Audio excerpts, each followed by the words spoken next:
Hi. இன்னைக்கு November 20 current affairs பார்க்க போகிறோம். சோர்ஸ் கிரெடிட் வந்து Hindu news paper and Dinamani.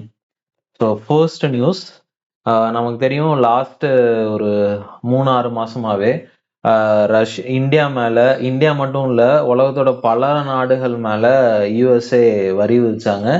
அதுலேயும் இந்தியா சைனா மேலே அதிகமான வரி விதிக்கப்பட்டது. பர்டிகுலராக இந்தியா மேலே 25% வரி விதிச்சிருந்தாங்க அமெரிக்கன் பிரசிடென்ட். அதுக்கப்புறம் ரஷ்யாட்ட இருந்து இந்தியா அதிகமா ஆயில் வாங்குது. அந்த ஆயில் வந்து உக்ரைன் போருக்கு சப்போர்ட்டிவா இருக்கு அப்படின்னு சொல்லி இன்னொரு எக்ஸ்ட்ரா 25%ன்னு சொல்லி இந்தியா மேல 50% யுஎஸ்ஏ வரி விதிச்சிருந்தாங்க. இப்ப ட்ரம்ப் அடிக்கடி சொல்லக்கூடிய விஷயம் என்னன்னா, நாங்க வரி விதிச்சதுக்கு அப்புறம் இந்தியா வந்து ரஷ்யாட்ட இருந்து வாங்கக்கூடிய ஆயில கணிசமான அளவுல குறைச்சிருவாங்கன்னு நாங்க நம்புறோம். கண்டிப்பா என்னோட செயல்பாடுனால தான் அவங்க குறைக்கிறாங்க அப்படின்ற மாதிரி அவர் சொல்லியிருந்தாரு. பட் ஃபேக்ட் என்ன அப்படின்னா, இந்தியா வந்து ரஷ்யாட்ட இருந்து ஆயில் அதிகமா வாங்குறோம் தான். இந்தியா வந்து சிக்னிஃபிகண்டா ரஷ்யாட்ட இருந்து ஆயிலோட அளவை குறைச்சிருக்குதான். இது ரெண்டுமே கரெக்ட். பட் என்ன ரீசன் அப்படின்னா, இந்த ட்ரம்போட டாரிஃப் வர்றதுக்கு முன்னாடியே இந்தியா வந்து ரஷ்யாட்ட இருந்து வாங்கக்கூடிய ஆயில படிப்படியா குறைக்க ஆரம்பிச்சிட்டாங்க அப்படின்றது ஒரு ஃபேக்டர். இப்போ இத பத்தி தெரிஞ்சுக்கிறதுக்கு முன்னாடி இன்னொரு ஃபேக்டர் தெரிஞ்சுக்கணும். இந்தியா இன்னும் கிட்டத்தட்ட 75% தன்னோட எனர்ஜி செக்யூரிட்டிக்காக நான் ரெனியூவபிள்னு சொல்லப்படக்கூடிய க்ரூட் ஆயில், நேச்சுரல் கேஸ் இந்த மாதிரி பொருட்களை தான் நம்ம சார்ந்து இருக்கோம் அப்படின்றத பார்க்குறோம். இதில் கிட்டத்தட்ட நிலக்கரி மட்டுமே இந்தியாவோட எனர்ஜி செக்யூரிட்டியில் 73% பங்கு வகிக்குது. இதிலிருந்து நம்ம மாற வேண்டிய தேவை அதிகமாக இருக்குது. அதே மாதிரி இன்னும் அரௌண்ட் 25 to 26% தான் புதுப்பிக்கத்தக்க எரியாற்றல் ரெனியூவபிள் எனர்ஜியில் நம்ம ப்ரொடியூஸ் பண்ணிட்டு இருக்கோம். அதில் முக்கியமான ரோல் வந்து சூரிய ஒளி 7% அதை விட அதிகமா விண்டுல இருந்து ப்ரொடியூஸ் பண்ணக்கூடிய காற்றாலை உற்பத்தி வந்து ஒரு 9% இருக்கு. ஸோ நம்ம நான் ரெனியூவபிள்ல இருந்து புதுப்பிக்கத்தக்க எரியாற்றலுக்கு மாற வேண்டிய தேவை முக்கியமா இருக்கு. பட் அன்பார்ச்சுனேட்லி இந்தியா இன்னும் பெரும்பாலும் நான் ரெனியூவபிள்ஸ்ல தான் இருக்கு. அதுலயும் மற்ற நாடுகள்ல இருந்து இந்த மாதிரி ஆயிலும் நேச்சுரல் கேஸும் இம்போர்ட் பண்றதுல இந்தியாவோட 40% எனர்ஜி செக்யூரிட்டி இருக்கு அப்படின்றது முக்கியமான பிரச்சனை. ஸோ நம்ம உள்நாட்டு உற்பத்திக்கு மாறணும், அதே மாதிரி ரெனியூவபிள் எனர்ஜிக்கு மாற வேண்டிய தேவை இருக்கு. இதுல ஒரு பாசிட்டிவான ஃபேக்டர் என்னன்னா, இந்தியா இன்னைக்கு வந்து கிட்டத்தட்ட ஒரு 240 ஜிகோவாட் வந்து புதுப்பிக்கத்தக்க எரியாற்றல இருந்து ப்ரொடியூஸ் பண்ணிட்டு இருக்கோம். இது 2024க்கான டேட்டா. இது வந்து இந்தியா ஒரு டார்கெட் வச்சிருக்காங்க. 500 ஜிகாவாட் ரெனியூவபிள் எனர்ஜில இருந்து ப்ரொடியூஸ் பண்ணணும். அது எந்த வருஷத்துக்குள்ளனா 2030க்குள்ள அப்படின்ற மாதிரி ஒரு டார்கெட் இருக்கு. ஸோ இது வந்து இந்தியாவோட டார்கெட். அதே மாதிரி இந்தியாவுக்கு பொட்டன்ஷியல் இருக்கான்னு கேட்டா எஸ், பொட்டன்ஷியல் ரொம்ப அதிகமா இருக்கு. கிட்டத்தட்ட இந்தியாவோட பொட்டன்ஷியல் வந்து 1500 ஜிகாவாட் வரைக்கும் இந்தியாவால ரெனியூவபிள்ஸ்ல இருந்து ப்ரொடியூஸ் பண்ண முடியும் அப்படின்னு சொல்லி டேட்டா சொல்லுது. ஸோ நம்மளோட பொட்டன்ஷியல்ல நம்ம ரொம்ப ரொம்ப குறைவான ஒரு பங்கு தான் ப்ரொடியூஸ் பண்ணிட்டு இருக்கோம் அப்படின்றத நம்ம பார்க்கணும். இதுதான் அதோட பேக் ட்ராப். இப்போ ரஷ்யன் கணக்குல வருவோம். ஸோ இந்தியா வந்து கிட்டத்தட்ட 2021 வருஷம், அதாவது உக்ரைன் போர்லாம் ஆரம்பிக்கிறதுக்கு முன்னாடி ரஷ்யாட்ட இருந்து வாங்கிட்டு இருந்த எண்ணெய் அளவு வெறும் 2% மட்டும்தான். இதுவே இன்னைக்கு டேட்ல 2024-25 காலகட்டத்துல பாத்தீங்கன்னா 35% ரஷ்யாட்ட இருந்து நம்ம ஆயில் வாங்கிட்டு இருக்கோம். ஏன் இவ்வளோ அதிகமா ட்ரெமெண்டஸா அதிகமா இருக்கு அப்படின்னு பாத்தீங்கன்னா, ரஷ்யா மேல பல மேற்கத்திய நாடுகள் வந்து வெஸ்டர்ன் கண்ட்ரிஸ் தடை விதிச்சாங்க, பொருளாதார தடை. ஸோ ரஷ்யா வந்து தன்னோட ஆயில ரொம்ப சீப்பரா சப்சிடைஸ் பண்ணி இந்தியாவுக்கும் சைனாக்கும் போன்ற நாடுகளுக்கு கொடுக்க ஆரம்பிச்சாங்க. ஸோ ரொம்ப சீப்பரா ஆயில் வர்றப்போ என்ன பண்றாங்கன்னா, இந்தியா அதிகமா ஆயில் வந்து ப்ரொக்யூர் பண்ண ஆரம்பிச்சோம் ரஷ்யாட்ட இருந்து. அதனாலதான் 2% இருந்து 35% குறைஞ்சிருக்கு. ஆனா இன்னைக்கு யூஎஸோட அதிபர் சொல்ற மாதிரி நாங்க சொல்றதுனாலதான் குறைச்சிட்டோம் அப்படின்றது இல்ல. லாஸ்ட் 10 மாசமாவே இந்த 35%, அதாவது டாரிஃப்க்கு முன்னாடியே 32% குறைஞ்சிருக்குது அப்படின்னு நம்ம பாக்குறோம். ஏன் இந்தியா வந்து ரஷ்யாட்ட இருந்து ஆயில குறைக்கிறாங்கன்னா, ஸ்ட்ராட்டஜிக் அட்டானமி தான். நீங்க ஒரு நாடை மட்டுமே சார்ந்து இருக்குது என்னைக்குனாலுமே எனர்ஜி செக்யூரிட்டியில பிரச்சனை வரதான் போகுது. ஸோ இந்தியா தன்னோட, நம்ம சொன்னோம் இல்லையா 40% இந்தியா மற்ற நாடுகள்ல இருந்து தான் சார்ந்து இருக்குன்னு. அப்ப ஒரே நாடை சார்ந்து இருக்கிறதுக்கு பதிலா டைவர்சிஃபைடா யூஎஸ்ஏட்ட இருந்தோ இல்ல ஐக்கிய அரபு அமீரகத்திட்ட இருந்தோ, ஈராக்ல இருந்தோ பல நாடுகள் மூலமா நீங்க எனர்ஜிய வாங்குறது மூலமா, ஏதோ ஒரு நாட்டுல பிரச்சனை வந்தாலும் மத்த நாடு நம்மள காப்பாத்தும் அப்படின்ற அடிப்படையில தான். நீங்க யுஎஸ்ஏவே பார்த்தீங்கன்னா 2021வது வருஷம் 9% வாங்கிட்டு இருந்தோம். அது போன வருஷம் 4% குறைஞ்சது. இப்ப மறுபடியும் ஒரு 8% அது அதிகமாயிருக்கு. ஸோ யுஎஸ்ஏட்ட இருந்து காலங்காலமா நம்ம வாங்கிட்டு இருந்த ஆயிலோட அளவு தான் இப்பயும் நம்ம வாங்குறோம். ஸோ அவர் சொல்ற மாரி அவருக்கு பயந்து இந்தியா தன்னோட ஆயில வந்து அதிகமா வாங்குதுன்னு இல்ல. ஸோ அதே மாரி ரஷ்யாட்ட நம்ம காலங்காலமா கம்மியா தான் வாங்கிட்டு இருந்தோம். இது நமக்கு சீப்பா அந்த ஆயில் கிடைச்சனால நம்ம அதிகமா வாங்குனோம். இப்ப மறுபடியும் நம்ம குறைச்சிருக்கோம் அப்படின்றத பார்க்கிறோம். ஸோ ஆனா இது லாங் டர்மா என்ன ஒரு சஸ்டைனபிள் சொல்யூஷன் அப்படின்னா, இந்தியா தன்னோட மொத்த உள்நாட்டு உற்பத்திய சார்ந்து இருக்கணும். டொமஸ்டிக் புரொடக்ஷன் அதிகமா இருக்கணும். அதுவும் பர்ட்டிகுலரா இந்த மாரி ரெனியூவபிள் எனர்ஜில நம்ம ஃபோக்கஸ் பண்ண வேண்டிய தேவை இருக்கு. இதுக்காக இந்தியன் கவர்மெண்ட், தமிழ்நாடு கவர்மெண்ட் நெறைய ஸ்கீம்ஸ் எடுக்குறாங்க. அது போக போக வரக்கூடிய காலங்கள்ல நம்ம பார்க்கலாம். ஸோ அடுத்து 2வது இம்பார்ட்டன்ட் நியூஸ். தாலிபானோட தொழில்துறை அமைச்சர் அசிசி வந்து இந்தியாவுக்கு வந்திருக்காங்க. ஒரு 5 நாள் விசிட்டுக்கு வந்திருக்காங்க. இத நீங்க லாஸ்ட் மந்த் பார்த்தீங்கன்னா, தாலிபானோட ஃபாரின் அஃபேர்ஸ் வெளியுறவுத்துறை அமைச்சர் வந்து இந்தியாவுக்கு வந்திருப்பாரு. அமீர் கான் முட்டாக்கின்னு சொல்லி. இது 2வது ஹை லெவல் விசிட் தாலிபான சார்ந்த அரசாங்கத்துல இருந்து இந்தியாவுக்கு வருது. நீங்க நல்லா ஞாபகம் வச்சுக்கணும். இந்தியா இன்னும் தாலிபான் அரசாங்கத்தை அங்கீகரிக்கல ஆப்கானிஸ்தான்ல. பட் பேக் டாக்ஸ் நடந்துட்டு இருந்தது. இப்ப ரீசெண்டா ஃபார்முலாவும் என்கேஜ் பண்ண ஆரம்பிச்சிருக்கோம். 2021ல 20 வருஷம் போருக்கு அப்புறம் யுஎஸ்ஏ வெளியேறினதுக்கு அப்புறம் தாலிபான் ஆப்கானிஸ்தானை கேப்சர் பண்ணதுக்கு அப்புறம் ரிலேஷன்ஸ் ரொம்ப டெவலப் ஆயிருக்கு அப்படின்றத பாக்குறோம். இன்ன வரைக்கும் என்ன பிரச்சனைனா, ஆப்கானிஸ்தான்ல தாலிபான் வந்து பெண்களுக்கு எதிராக நிறைய ரெஸ்ட்ரிக்ஷன்ஸ் பண்றது வந்து இந்தியா ஆதரிக்கல.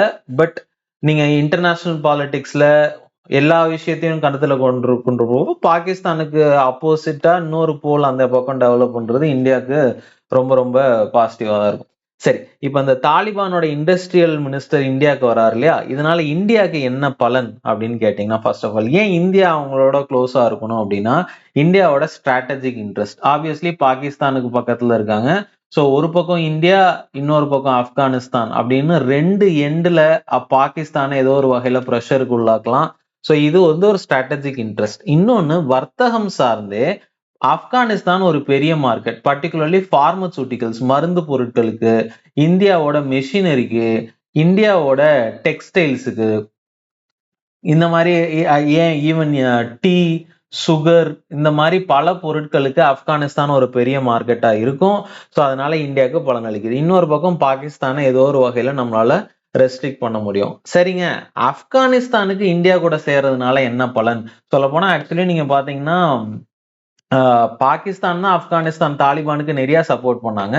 அப்போ இந்தியா பக்கம் ஆப்கானிஸ்தான் சாயறதுனால அவங்களுக்கு என்ன பலன் அப்படின்னு பாத்தீங்கன்னா, அவங்களுக்கு ஒரு ஸ்ட்ராட்டஜிக் இன்ட்ரெஸ்ட். நீங்க பாகிஸ்தான் எங்களை கண்ட்ரோல் பண்ண முடியாது, எங்களுக்கு இன்னொரு அல்டர்னேட்டிவ் டெஸ்டினேஷன் இருக்கு அப்படின்னு காமிக்கிறாங்க.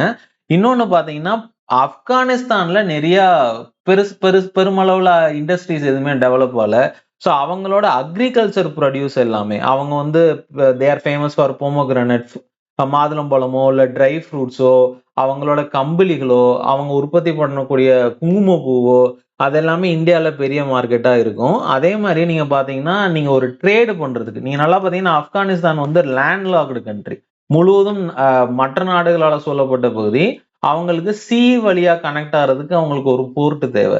ஆனா அவங்க இவ்வளவு நாளா பாகிஸ்தானை சார்ந்துதான் இருக்காங்க. கராச்சி போர்ட்டும் சரி, கராச்சி போர்ட்டும் சரி, அங்க பக்கத்துல இருக்கக்கூடிய குவாதர் போர்ட்டும் சரி, இதைத்தான் அவங்க சார்ந்திருக்காங்க. இப்ப அவங்க அல்டர்னேட்டிவ் போர்ட் ஒன்னு டெவலப் பண்ண ட்ரை பண்றாங்க. டெவலப் பண்றதை யூஸ் பண்ண ட்ரை பண்றாங்க. இங்க பாத்தீங்கன்னா, இங்க கராச்சி போர்ட் இருக்கு, இங்க குவாதர் போர்ட் இருக்கு. பட் அவங்க இப்ப யூஸ் பண்ணக்கூடியது சாபஹார் போர்ட்ன்றது. இது ஈரான்ல இருக்கு. இந்த சாபஹார் போர்ட் வந்து இந்தியாவும் ஈரானும் சேர்ந்து டெவலப் பண்ணக்கூடிய போர்ட். ஸோ ஆப்கானிஸ்தான் பாகிஸ்தானை சார்ந்து இல்லாம சாபஹார் போர்ட் வழியா வர்த்தகம் பண்றதுக்கு இந்த இந்த மாதிரி ட்ரேட் டாக்ஸ் ரொம்ப யூஸ்ஃபுல்லா இருக்கும் அப்படின்றத பாக்குறோம். இன்னொன்னு இந்தியாவுக்கு பாத்தீங்கன்னா, இந்த காரிடார் ரொம்ப ரொம்ப இம்பார்ட்டன்ட். ஐஎன்எஸ்டிசி அப்படின்னு அழைக்கப்படக்கூடிய international north south transport corridor. நீங்க இந்த மேப்லயே கிளியரா உங்களுக்கு தெரியும். நீங்க யூரோப்பியன் நாடுகளை இந்தியால இருந்து நீங்க அணுகணும், கடல் வழியா அணுகணும் அப்படின்னா ரெட் சி வழியா, மத்திய தரைக்கடல் வழியா சுத்தி போய் நீங்க ரஷ்யாக்கோ இல்ல யூரோப்புக்கோ போகணும். இப்போ நீங்க ஈரான்ல நம்ம போர்ட் டெவலப் பண்றது மூலமா ஈரான், ஆப்கானிஸ்தான், அசர்பைஜான் இந்த மாதிரி வேர்டிகலாவே யூ கேன் அக்சஸ் ரஷ்யா பர்டிகுலரா. ஸோ இந்த international north south transport corridor ப்ராஜெக்டும் இது இந்தியாவோட ட்ரீம் ப்ராஜெக்ட், இந்தியாவுக்கு பயனளிக்கக்கூடிய ப்ராஜெக்ட். அதுக்குமே ஆப்கானிஸ்தான் ரொம்ப இம்பார்ட்டன்ட். அதே மாதிரி இந்த குவாதர் போர்ட் அப்படின்றது இங்க இருக்கக்கூடியது பாத்தீங்கன்னா பாகிஸ்தான்ல சைனா டெவலப் பண்ண போர்ட். இந்த குவாதர் போர்ட் பக்கத்திலே சாபஹார் போர்ட்டை இந்தியா டெவலப் பண்றதன் மூலமா ஒரு செக்மேட் மாதிரி அந்த ரீஜியன்ல பார்க்கப்படுது. ஸோ இது ரெண்டு பேருக்குமே ஆப்கானிஸ்தானுக்கும் சரி இந்தியாவுக்கும் சரி ஒரு வின்-வின் சுச்சுவேஷன் அப்படின்ற மாதிரி தான் இருக்கு. இது ரொம்ப சிக்னிஃபிகன்ட். அடுத்தடுத்த ஈவெண்ட்ஸ் எல்லாமே எப்படி மூவ் ஆகுது அப்படின்றத வருங்காலங்களில் பார்க்கலாம். ஸோ அடுத்த இம்பார்ட்டன்ட் நியூஸ் வந்து பீகாரோட சீஃப் மினிஸ்டரா 10வது முறையா நிதிஷ்குமார் பதவியேற்றிருக்காரு. இது வந்து கிட்டத்தட்ட 20 வருஷமா அவர் சிஎம்மா இருக்காரு, விட்டு விட்டு தொடர்ந்து இல்லை, பட் 20 வருஷமாவே சிஎம்ல இருக்காரு. இப்போ மறுபடியும் 10வது முறையா சிஎம்மா தேர்ந்தெடுக்கப்பட்டிருக்காரு. ஸோ நம்ம தெரிஞ்சுக்க வேண்டிய ஃபேக்டர் என்னன்னா, ஜென்ரலா சிஎம் எல்லாமே அவங்கள நியமிக்கக்கூடிய சீஃப் மினிஸ்டரும் சரி, அமைச்சரவையும் சரி, கவுன்சில் ஆஃப் மினிஸ்டர்ஸும் சரி, இந்திய அரசியலமைப்புல ஆர்டிகல் 164 கீழே வருது. இந்த 164 என்ன சொல்லுதுன்னா, கவர்னர் சிஎம்ஐயும் கவுன்சில் ஆஃப் மினிஸ்டர்ஸையும் நியமிக்கலாம் அப்படின்னு. அது பிளஷர் ஆஃப் கவர்னர்னு ஒரு வார்த்தை சொல்லியிருப்பாங்க. அதுக்காக கவர்னர் யாரை வேணா நியமிக்க முடியாது. அந்த பர்டிகுலர் சட்டமன்றத்துல எந்த கட்சி பெரும்பான்மையா இருக்கோ அந்த பெரும்பான்மை கட்சியோட தலைவரை முதல்வரா கவர்னர் வந்து நியமிக்கலாம். அந்த கட்சி சட்டமன்றத்துல பெரும்பான்மையில இருக்க வரைக்கும் கவர்னரால அந்த முதல்வரையோ இல்ல கவுன்சில் ஆஃப் மினிஸ்டர்ஸையோ ரிமூவ் பண்ண முடியாது அப்படின்னு சொல்லி ஆர்டிகல் 164 சொல்லுது. அதே மாதிரி இன்னொரு பாயிண்ட் என்னன்னா, இப்போ பீகாரோட நிதிஷ்குமார் கிட்டத்தட்ட தொடர்ந்து 20 விட்டு விட்டு 20 வருஷமா சிஎம்ஆ இருக்காருன்னு பார்த்திருக்கோம். இந்தியால சிக்கிம்ல பவன் சாம்லிங் அப்படின்றவர் ஒரு 24 வருஷத்துக்கு மேல சிஎம் இருந்திருக்காரு. ஜோதி பாசு வெஸ்ட் பெங்கால்ல ஒரு 23 வருஷம் கிட்ட இருந்திருக்காரு. ஒடிசால இப்ப ரீசெண்ட் வரைக்கும் நவீன் பட்நாயக் ஒரு 20-22 வருஷத்துக்கு மேல முதல்வரா இருந்தாரு. இவருமே ஒன் ஆஃப் தி லாங்கஸ்ட் சிஎம்மா மாறி இருக்காரு. ஸோ இந்த ஆர்டிகல் 164 ரொம்ப முக்கியம். இதுல இன்னொன்னு இம்பார்ட்டன்ட் என்னன்னா, பீகார்ல தமிழ்நாடு மாதிரியே கிட்டத்தட்ட 243 எம்எல்ஏ சீட்ஸ் இருக்கு. அதுல பெரும்பான்மை இருக்கவங்க சிஎம் வராங்க. ஆனா பீகார்ல நோட் பண்ண வேண்டியது, பர்டிகுலர்லி நிதிஷ்குமார்ல நோட் பண்ண வேண்டியது, கிட்டத்தட்ட 20 வருஷமா அவர் எம்எல்ஏவா இல்லாமயே சிஎம்மா தொடர்ந்துட்டு இருக்காரு. அது எப்படிங்க எம்எல்ஏ இல்லாத ஒருத்தவர் சிஎம்மா தொடர முடியும் அப்படின்னா, இது வந்து ரொம்ப யூனிக். இந்தியால சில மாநிலங்கள் மட்டும் 2 அவை கொண்ட சட்டமன்றங்களா இருக்கு.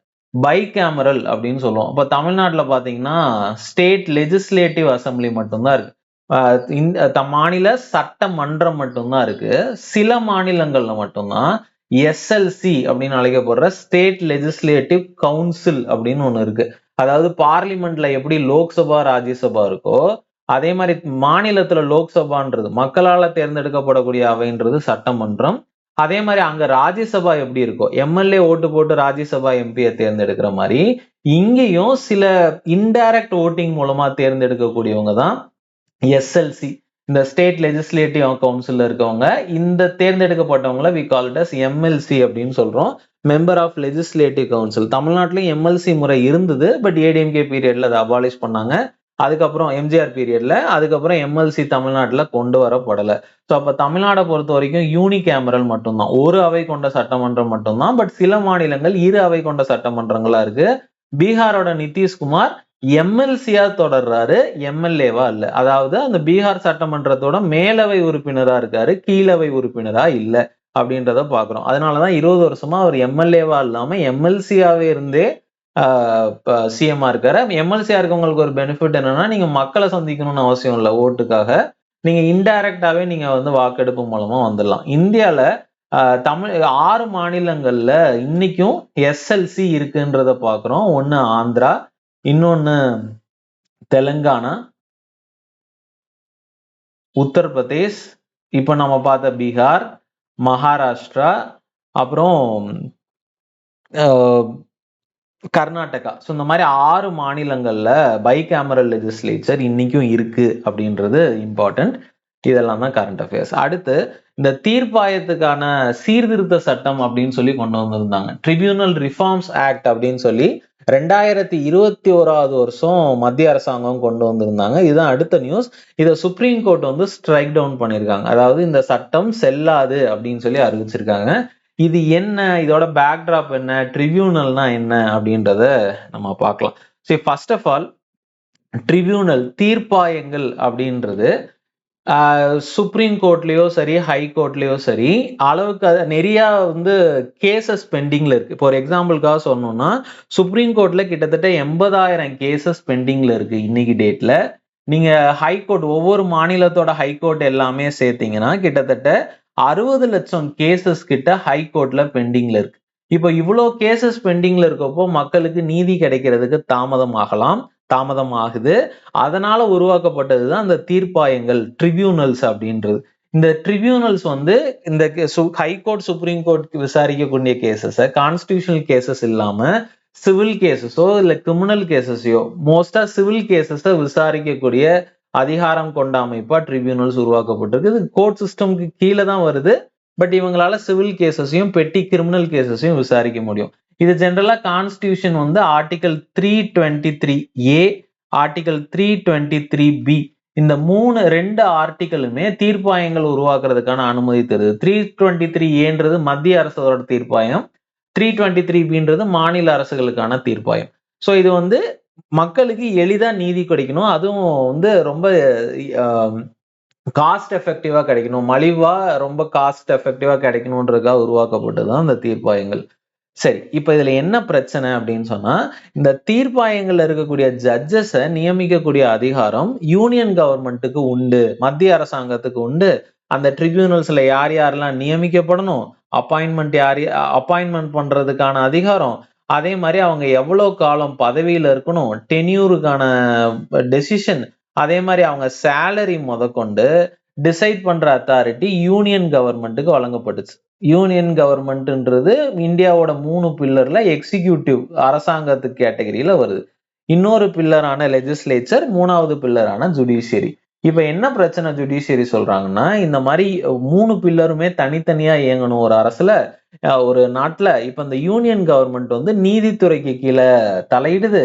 இது இந்திய அரசியல் அமைப்புல ஆர்டிகல் 50 அப்படின்றது என்ன சொல்லுதுன்னா, ஜுடிஷியரியுமே, நீதித்துறையும் அரசாங்கமும் தனித்தனியா இருக்கணும். நீதித்துறையோட இண்டிபெண்டன்ஸ்ல எக்ஸிகியூட்டிவ், அரசாங்கம் தலையிடக்கூடாது அப்படின்னு சொல்லி ஆர்டிகல் 50 சொல்லுது. இப்ப சுப்ரீம் கோர்ட் என்ன சொல்றாங்கன்னா, நீங்க இந்த உருவாக்குன இந்த ட்ரிபியூனல் ஆக்ட் 2021 இந்த ஆர்டிகல் 50 வயலேட் பண்ணுது, நீதித்துறையோட அதிகாரத்துல தலையிடுது அப்படின்னு சொல்லி இந்த ட்ரிபியூனல் ரிஃபார்ம் ஆக்ட் 2021 குவாஷ் பண்ணிட்டாங்க, ரத்து செஞ்சுட்டாங்க. ஆக்சுவலி இதுக்கு முன்னாடியே 2021லயே ட்ரிபியூனல் ரிஃபார்ம்ஸ் ஆர்டினன்ஸ், அவசர சட்டம் அப்படின்னு ஒண்ணு கொண்டு வந்தாங்க மத்திய அரசு. அதையும் சுப்ரீம் கோர்ட் ரத்து பண்ணுச்சு. அதை ரத்து பண்ணதுக்கு அப்புறம் ஆக்ட்னு ஒண்ணு கொண்டு வந்தாங்க. இன்னைக்கு டேட்ல சுப்ரீம் கோர்ட் ரத்து பண்ணிருக்கு. ஸோ சுப்ரீம் கோர்ட்டுக்கும் எக்ஸிகியூட்டிவ்க்கும் காலங்காலமாவே, இல்ல ஹை கோர்ட்டுக்கும் ஸ்டேட் எக்ஸிகியூட்டிவோ ஏதோ ஒரு வகையில பிரச்சனை நடந்துட்டே இருக்குன்றத பாக்குறோம். இந்த ட்ரிபியூனல்ஸ் அதுல முக்கியமான பங்கு வகிக்குது. இது ரொம்ப பெனிஃபிஷியல் தான் ட்ரிபியூனல்ஸ். பட் பிரச்சனை என்னன்னா, யாரு நியமிக்கிறது, யாரு கண்ட்ரோல் பண்றது அப்படின்றதுல ஒரு பிரச்சனை வருது.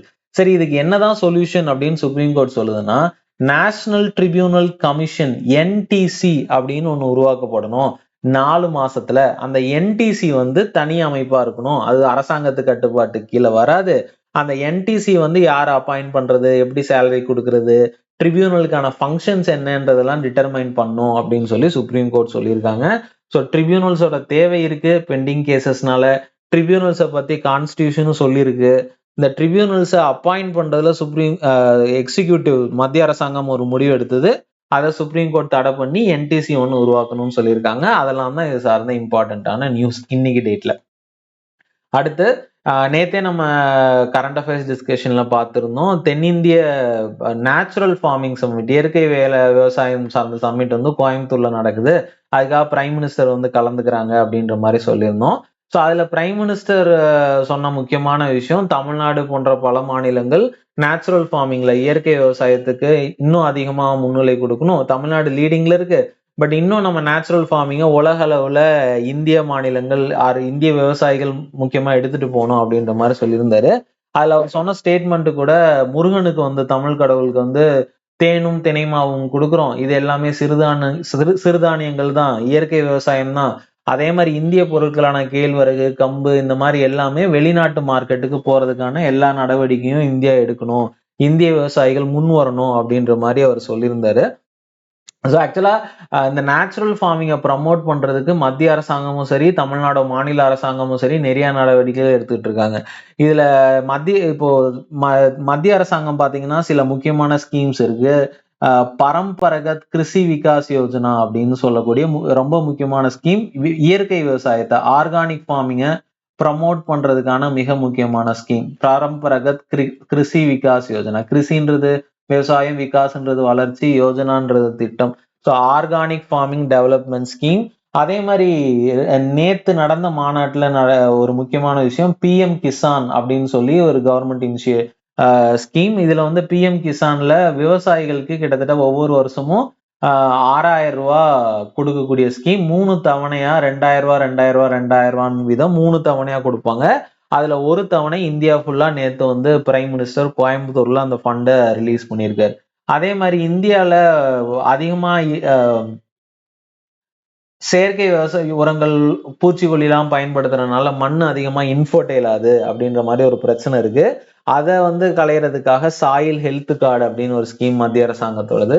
அதே மாதிரி விவசாயிகள் எல்லாமே கூட்டுறவு முறையில இந்த மாதிரி மொத்தமா சேர்ந்து விவசாயம் பண்ணும் அப்படின்றதுக்காக எஃபிஓ அப்படின்னு ப்ரமோட் பண்றாங்க. ஃபார்மர் ப்ரொடியூசர் ஆர்கனைசேஷன், விவசாயிகள் உற்பத்தியாளர்கள் அமைப்பு அப்படின்னு சொல்லி ஒண்ணு மத்திய அரசாங்கம் ப்ரமோட் பண்றாங்க. இப்படி மொத்தமா விவசாயிகள் சேர்ந்து உற்பத்தி பண்றப்போ தங்களுக்கு தேவையான பொருட்கள் என்னென்ன வேணும், அது மார்க்கெட்ல என்ன விலைக்கு விற்கணும், என்னென்ன மாடர்ன் டெக்னாலஜி உள்ள கொண்டு வரலாம் அப்படின்ற மாதிரி ஒரு கூட்டுறவு அடிப்படையில ப்ரமோட் பண்றாங்க. இது வந்து ஒரு 10,000 எஃபிஓ வாச்சும் இந்தியாவில கொண்டு வரணும் அப்படின்னு சொல்லி கவர்மெண்ட் ட்ரை பண்றாங்க, சென்ட்ரல் கவர்மெண்ட். அதே மாதிரி தமிழ்நாட்டுல பாத்தீங்கன்னா சில மாவட்டங்கள் இன்னைக்கும் ஆர்கானிக் ஃபார்மிங்ல, இயற்கை விவசாயத்துல முன்னோடியா இருக்கு. பர்டிகுலர்லி ஈரோடு, கோயம்புத்தூர், தேனி, தர்மபுரி இந்த மாதிரி மாவட்டங்கள் எல்லாமே இயற்கை விவசாயத்துல அடுத்தடுத்த கட்டங்களுக்கு நடந்துட்டு இருக்காங்க. இந்தியாலே பாத்தீங்கன்னா சிறுதானியம் இயற்கை விவசாயத்துல அதிகமா வர்றதுல தமிழ்நாடு லீடிங்கா இருக்கு. இப்ப தமிழ்நாடு என்னென்ன கவர்மெண்ட் ஸ்கீம் எல்லாம் இருக்குன்னா, தமிழ்நாடு நேச்சுரல் ஃபார்மிங் மிஷன் அப்படின்னே ஒண்ணு இருக்கு.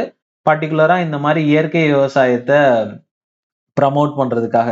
அதே மாதிரி தமிழ்நாடு ஆர்கானிக் ஃபார்மிங் பாலிசி அப்படின்னு கொண்டு வந்திருக்காங்க. இந்த ஆர்கானிக் ஃபார்மிங் பாலிசி அப்படின்றது கொண்டு வரப்பட்டது 2023 வருஷம். நீங்க இயற்கை விவசாயத்துல ப்ரொடியூஸ் பண்றது ஒரு பக்கம், அதை ப்ரொடியூஸ் பண்றத போதுமான விலைக்கு மார்க்கெட்ல விற்கிறதுக்கு இது ஆர்கானிக் ப்ராடக்ட் தான் சர்டிபிகேஷனும் சரி, அதை வந்து மார்க்கெட்டிங் பண்றதும் சரி, இதெல்லாமே ப்ரமோட் பண்ணக்கூடிய policy Tamil Nadu organic farming policy. அதே மாதிரி இந்த சிறுதானியங்கள் உற்பத்திக்காக அதை ப்ரமோட் பண்றதுக்காக தமிழ்நாடு மில்லட் மிஷன் அப்படின்னே ஒண்ணு இருக்கு.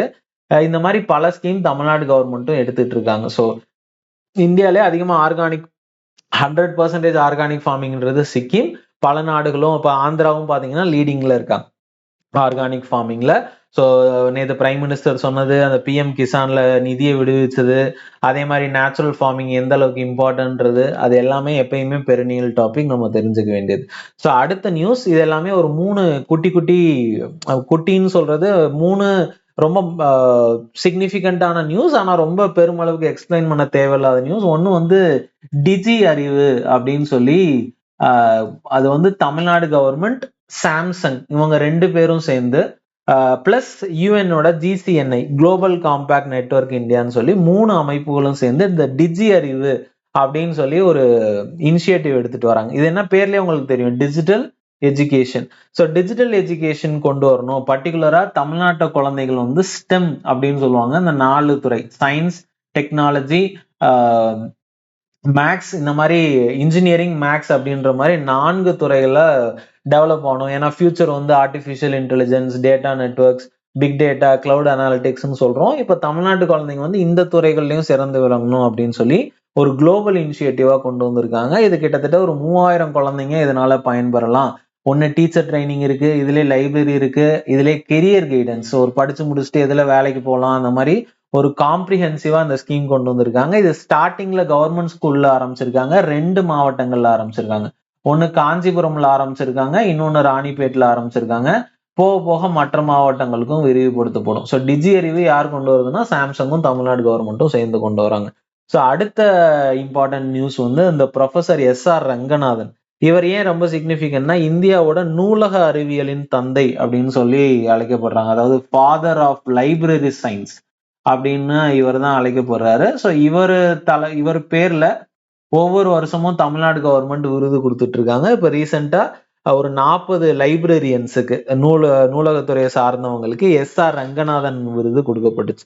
So S R. ரங்கநாதன் விருதுன்றது லைப்ரரியன்ஸுக்கு கொடுக்கப்படக்கூடிய அவார்ட் தமிழ்நாடு கவர்மெண்டால. He is considers father of library science. இது அடுத்த நியூஸ். அப்புறம் ஃபைனல் நியூஸ் இன்னைக்கு டேட்ல இம்பார்ட்டன்ட். இவங்க வந்து சிலியோட முன்னாள் அதிபர். இவங்க பேரு மிச்சேல் பாஸ்லெட்.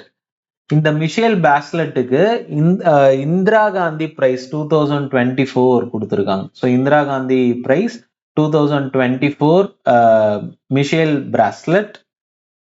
இந்த இந்திரா காந்தி பிரைஸ் வந்து மத்திய அரசாங்கம் கொடுக்கக்கூடிய அவார்டு கிடையாது. இது வந்து ஒரு தனியார் அமைப்பு, இந்திரா காந்தி மெமோரியல் ட்ரஸ்ட் அப்படின்னு சொல்லி ஒரு தனி அமைப்பு இருக்கு. அந்த மெமோரியல் ட்ரஸ்ட் வழங்கக்கூடிய விருது தான் இது. ஸோ மத்திய அரசாங்கத்தோட விருது கிடையாது. ஸோ இந்திரா காந்தி பிரைஸ் 2024 சிலியோட முன்னாள் அதிபர் Michelle Bachelet, given by Indira Gandhi memorial trust. இது வந்து அமைதி, டிஸ்ஆர்மமெண்ட், வளர்ச்சி, அதுக்காக கொடுக்கக்கூடிய அவார்டு. இதெல்லாம் தான் நவம்பர் 20 நடந்த முக்கியமான current affairs. So November 21 current affairs நாளைக்கு டிஸ்கஸ் பண்ணலாம். Thank you so much.